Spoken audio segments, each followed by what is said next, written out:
So anyway, I was still thinking this meeting with these kids at this college kind of haunted me because they were all so geared up about race, and it was all about the numbers, how unfair it was, and how the history had crippled blacks. And there was really, I almost felt like there was nothing I could say to get through to them. I see the speech has been posted online. You can look it up on YouTube. And I could see that some people were frustrated that I wasn't attacking them.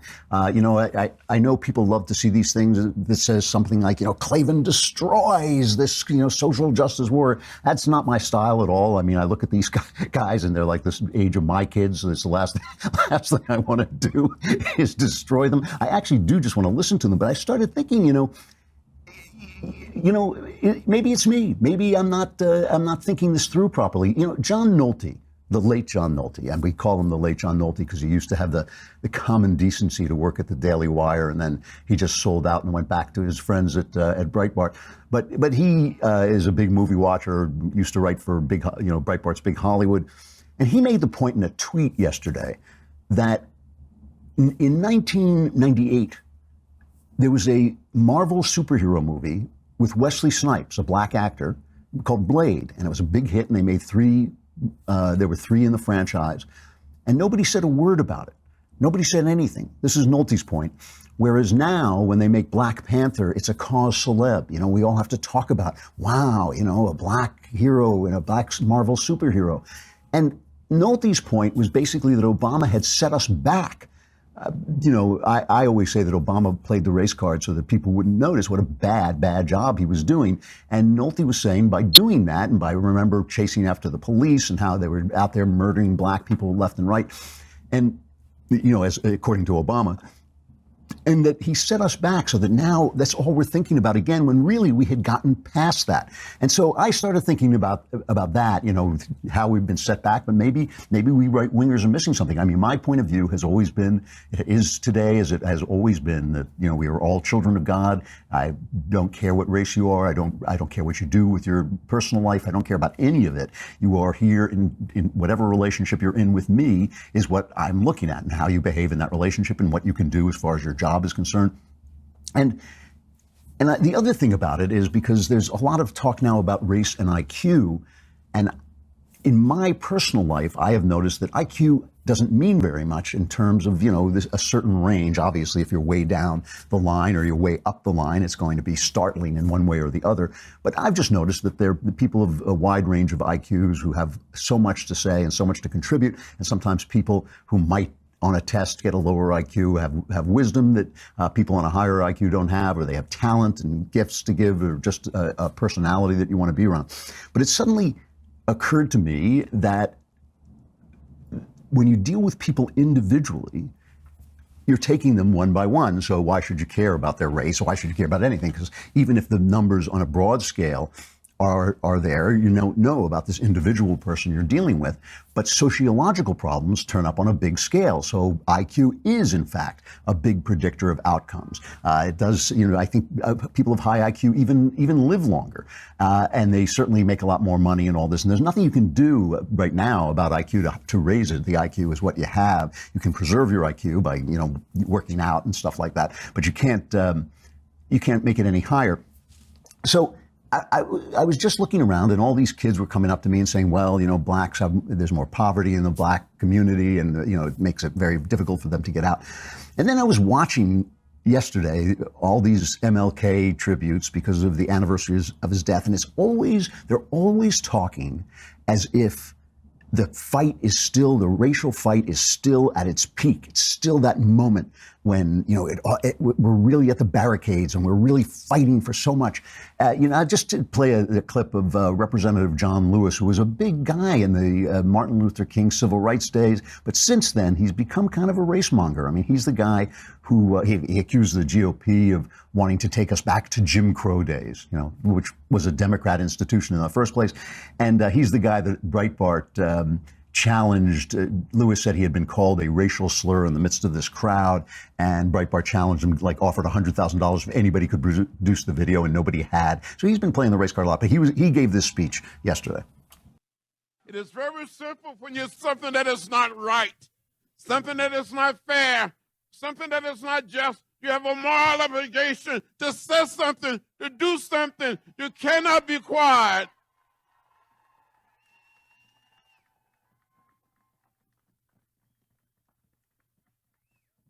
Some of you have heard me say that we have to be on the right side of history.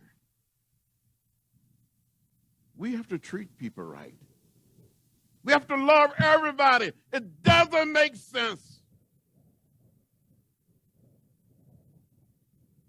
for us to see young people who came to our country when they were babies, the dreamers. That's not right. That's not fair. That's not just. And history will not be kind to us. You know, I mean, I'm sorry, but I just don't see this as the same time when marchers were being set upon by dogs and hit with fire hoses.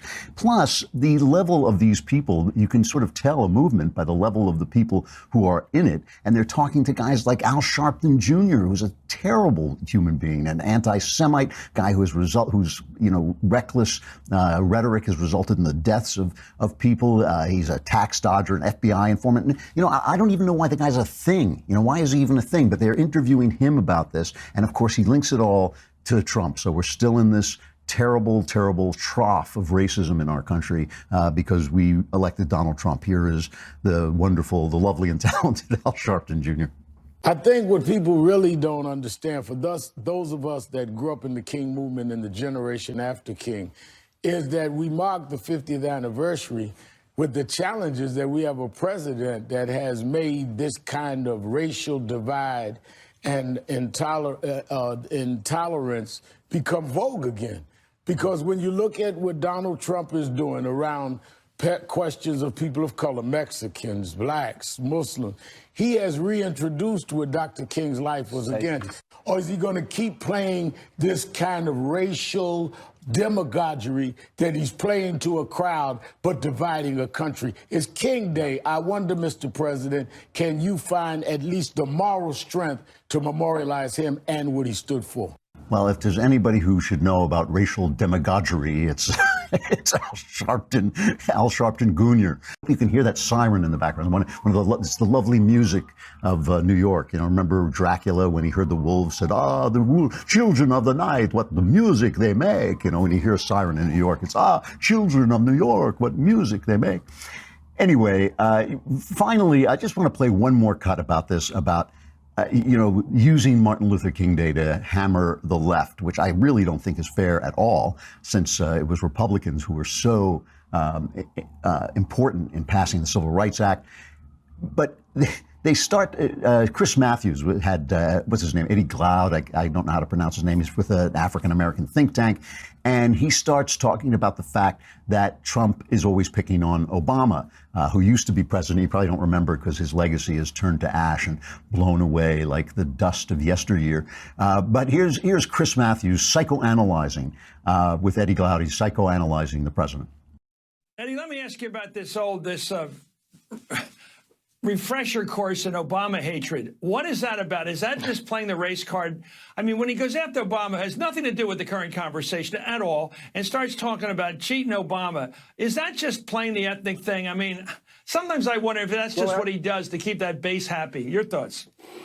I think so, Chris. I think it is in part a part of the kind of race baiting that is in some ways a feature of his invocation of the immigration question. He's appealing to the baser instincts of his base, as it were. It's also a case study for Freud in terms of projection. There's something about his obsession with Obama and what he's constantly projecting onto him that suggests something about his psyche. In some ways, help Trump me. Go on. unbound, Follow this all the way. What is it? In some ways, it seems to me that the success of Obama, the fact that Obama clowned him, to use a kind of colloquial phrase, clowned him at that, I forget which event it was, where he joked about it. It was the White House press card. The press dinner, exactly. Made a fool of him, yeah. Yeah, exactly. The success of his administration over the 8 years, the fact that Obama made fun of him or clowned him at the press club meeting, right, has made him the object of Trump's scorn. Go deeper, Eddie. Go deep, because we've never had a president who blamed his predecessor before. You know, I wanted to bring in some samples of Obama blaming George W. Bush throughout for 8 years of his presidency for the fact that his presidency, unlike what they were telling you on MSNBC, his presidency really was a failure all the way. It was a real dud. And he blamed George W. Bush, but there were so many of them, I couldn't pick one out. So I just brought Jay Leno making a joke about it. President George Bush has invited President Obama to the opening of his presidential library later this month. President Obama says looking forward to going through the library, see if there's anything else he could blame Bush for. So he's going to be going through all the files, find anything in there. And you'll notice the audience got the joke right away. They knew exactly what he was talking about and applauded because they knew that that is what Obama did. So let us see what how things are right now. I got some numbers from the Brookings Institute just to compare how things were and how things are to how things were. In 1940, 60% of employed black women worked as domestic servants. Today, the number is down to 2.2%, while 60% hold white-collar jobs. In 1958, 44% of whites said they would move if a black family became their next-door neighbor. Today, what would you guess the figure is? The figure is 1%. In 1964, the year the Civil Rights Act was passed, only 18% of whites claimed to have a friend who was black. Today, 86% say they do, while 87% of blacks assert they have white friends. More than 40% of African Americans now consider themselves members of the middle class. 42% own their own homes, a figure that rises to 75%. And this is important. It rises to 75% if we look just at black married couples. Okay, so if they're following, you know, the middle class, the bourgeois rules, they get the bourgeois goods. Black two-parent families earn only 13% less than those who are white. Almost a third of the black population lives in suburbia. Because these are facts the media seldom report, the black underclass continues to define black America in the view of much of the public. Now, there's still racial gaps. In economics, I think there's still the terrible stat that I think 30% of blacks are still living in bad situations. But Jason Riley points out, that columnist he is with the Manhattan Institute and writes for the Wall Street Journal, he says racial gaps were steadily narrowing in the 1940s, 50s, and 60s, but they would expand in the 70s, 80s, and 90s, which suggests that disparities that continue today aren't being driven by racism. Notwithstanding claims to the contrary from liberals and their allies in the media, it also suggests that attitudes toward marriage, education, work, and the rule of law play a much larger role than the left wants to acknowledge. More marches won't address out-of-wedlock childbearing, and more sit-ins won't lower black crime rates or narrow the school achievement gap. And that's what I was saying to these young people. I was saying, you know, there is not one thing that is going to stop a young millennial today in his life from getting the things in his life. He will not miss out on anything because of racism. It's just not going to happen. I mean, to me, now, I have to say, when the left uses racism to mean any untoward feeling you might have, but that's ridiculous. That kind of racism is a subset of tribalism, and we all have that. We all follow our teams. We all like our people better than other people. Those are just feelings that you have. They don't really mean very much.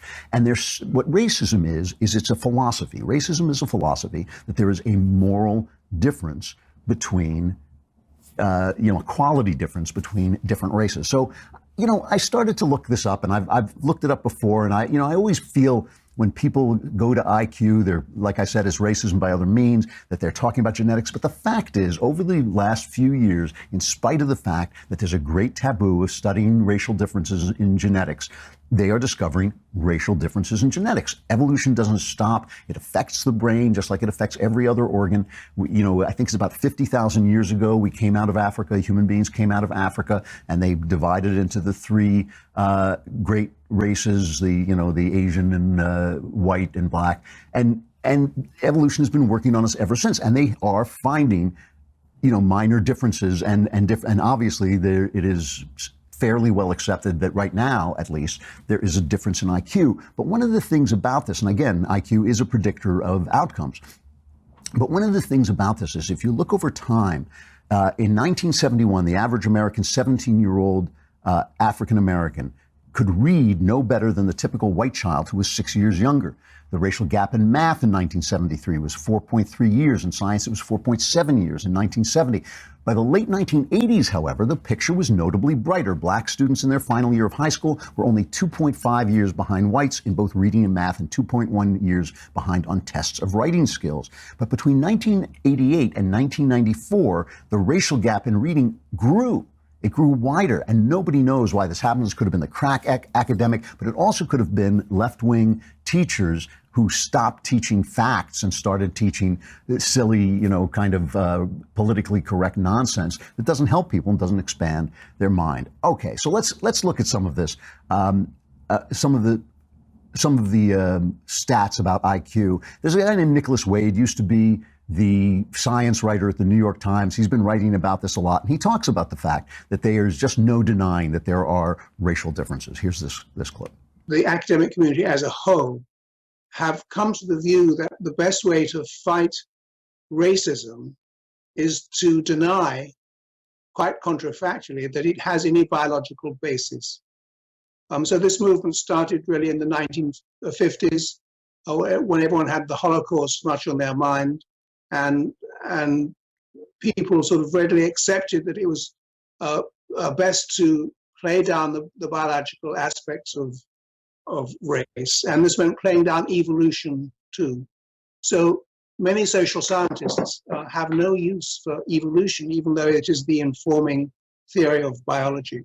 So you have this quite profoundly, I would say, anti-scientific attitude that reigns among academics in the United States and elsewhere.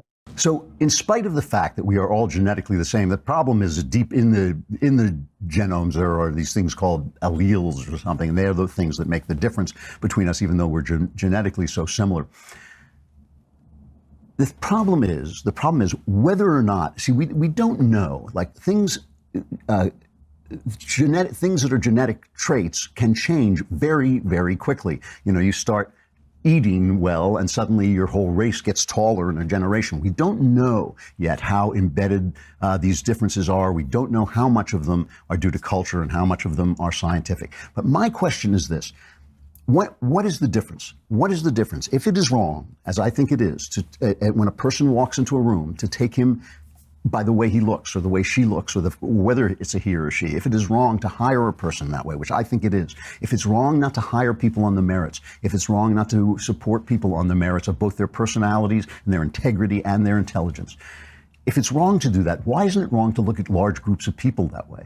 Why isn't it right to deal with the problems that beset our society, problems like poverty, problems like single-parent homes? I mean, these are real problems. Problems like, drug use. Why isn't it right to look at those problems without race at all? What would happen if we just stopped talking about race? Would that be better, or would it be worse? I'll end with this. Do we have the picture of Korea, North and South Korea, seen from the air? If you look at North and South Korea seen from the air, I'll describe it in case you're listening and not watching. You've probably seen this. North Korea, where there's communist oppression, it's pitch black. There's no electricity, just a couple of bright spots. South Korea is just alive with light and life, and it's clearly an operating modern society because they're free. There can't be a whole hell of a lot of difference between the genetics in North and South Korea. So the vast, vast, vast difference that culture makes is dispositive. The vast difference that culture makes changes everything. And if, after correcting for, single-parent homes, after correcting for drug use, after trying to fight the causes of poverty and the entrenchment of poverty with education, with different kinds of education, letting go of your liberal fantasies and teaching what really matters. If after that things are disparate, well, then things are disparate. So what? That is not the problem. If you stop thinking about race, then it won't be a matter of race anymore. It'll simply be a matter of culture. That has to be true. That has to be true. We know it for a fact. All right.